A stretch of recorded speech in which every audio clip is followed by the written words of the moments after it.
Hello and welcome to the WIHS Journal, Public Affairs from 104.9. I'm Paul Kretschmer.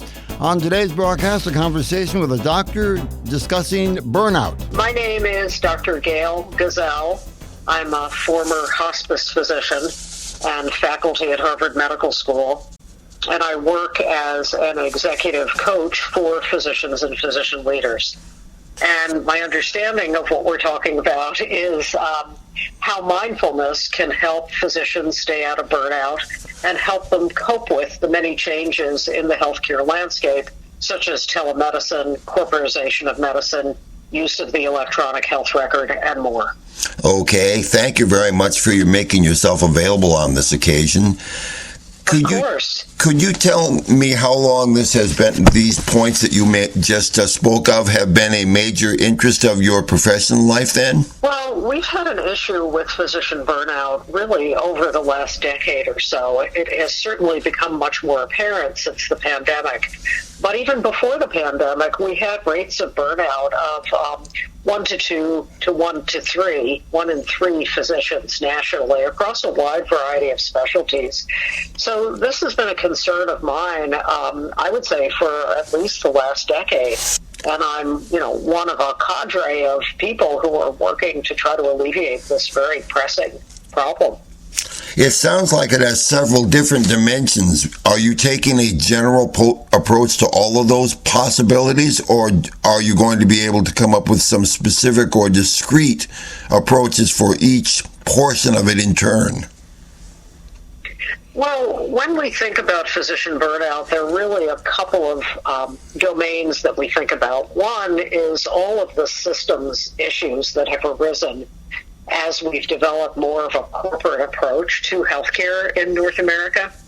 So what does that mean? Well, that means the emphasis on productivity, the emphasis on the bottom line, really trying to have a lean approach to the healthcare workforce. So that's kind of on the system side.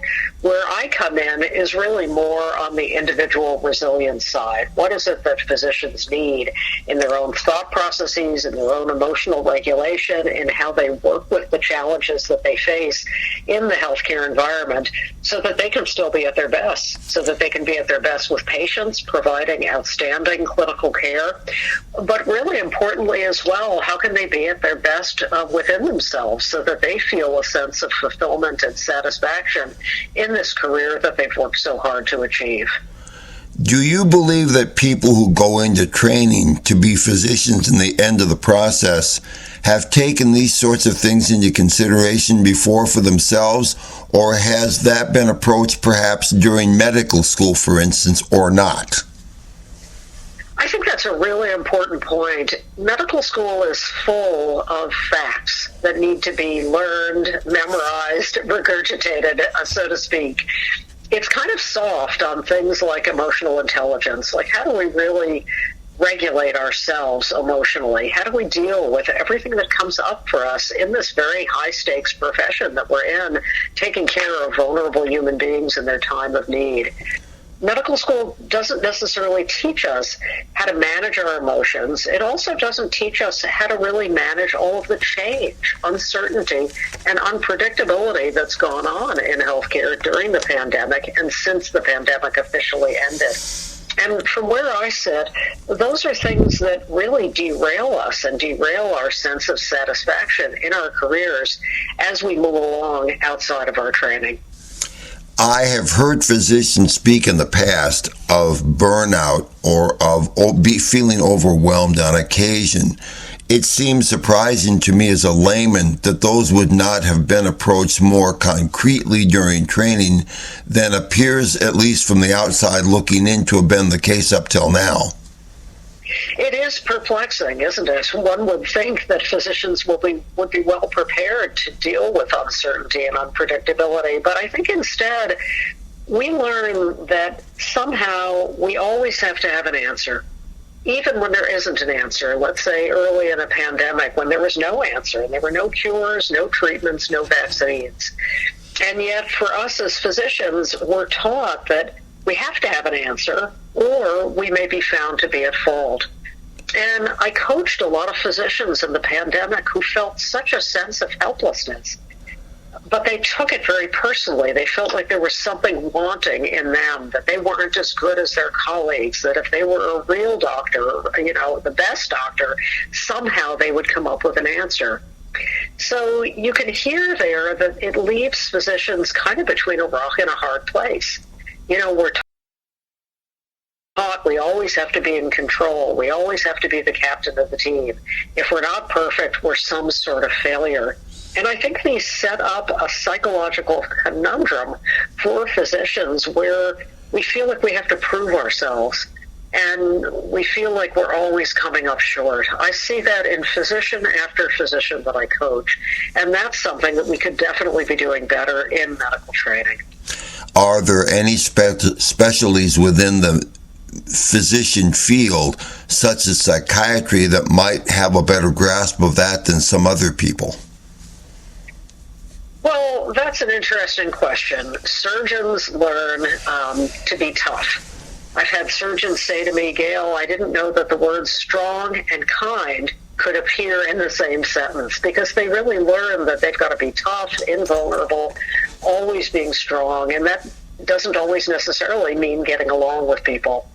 At the other end of the spectrum, certainly in some of the specialties like psychiatry, they're going to be much more psychologically oriented, right? They're going to hopefully have a much more balanced and realistic view of what human beings are like and what makes them tick. And a lot of that does have to do with emotions and what some might refer to as the softer areas. Has telemedicine made a difference in taking some of the burden off in terms of meeting people in person under time pressure, or has that simply accentuated the difficulty because now if you're on a telemedicine visit or appointment, you no longer obviously are in the presence of the patient?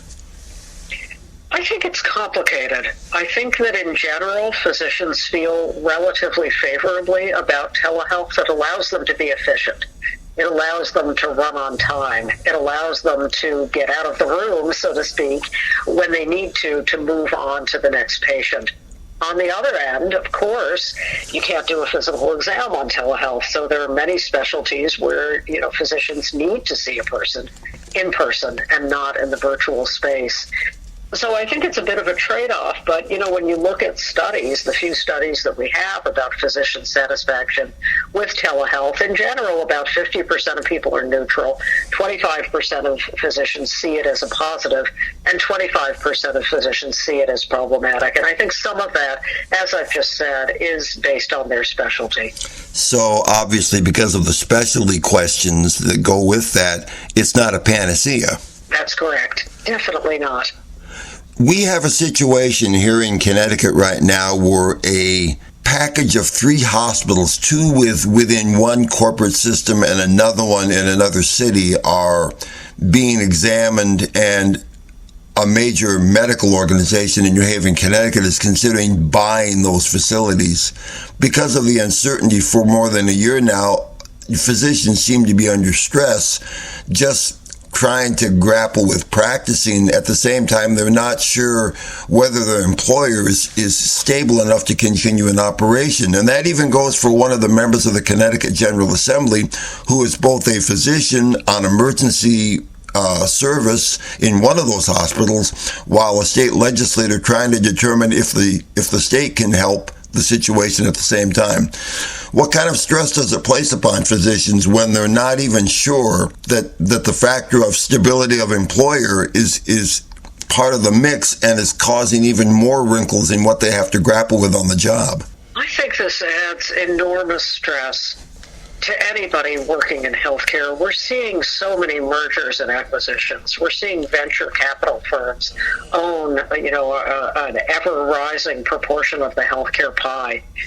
We're seeing all of this unpredictability, uncertainty, ambiguity, complexity, chaos even. And it makes it very difficult for physicians, nurses, and others in healthcare to simply do their job, to simply give all of their undivided attention to the patient who's sitting there in front of them. I had my book come out earlier in 2023, Mindful MD, 6 Ways Mindfulness Restores Your Autonomy and Cures Healthcare Burnout. And I wrote the book based on the hundreds of physicians that I've had the pleasure of coaching in the last decade. And where mindfulness comes in is not sitting and meditating and navel gazing, but it's about restoring autonomy. In other words, autonomy over ourselves, autonomy in terms of how we respond to the difficulties we're facing. This is so critically important in the complex, uncertain, and unpredictable healthcare landscape that doctors now practice in. It's so critically important because the political challenges, like the one that you're referencing, are things that we can't control. And yet they're going on not just in Connecticut, but they're going on at all levels, all throughout the country. So we have to focus our energies on the things that we can control and the ways that we can contribute to the good of society, which is using our medical talents and skills to help patients in their time of need. So for me, that's really where mindfulness comes in. That's where mindfulness can help people. I offer a free chapter at gailgazelle.com/mindfulmd, and I would encourage your listeners to take a look, because that's one way that we can continue to do the good and very important work that we need to do, no matter what's going on politically, legislatively, etc.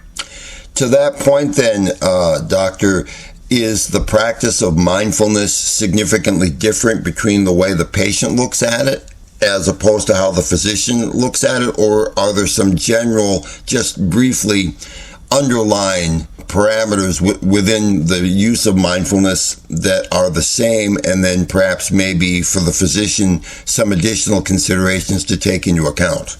The similarities are many, because the human mind is the human mind, whether it's occupied by a patient or by a physician.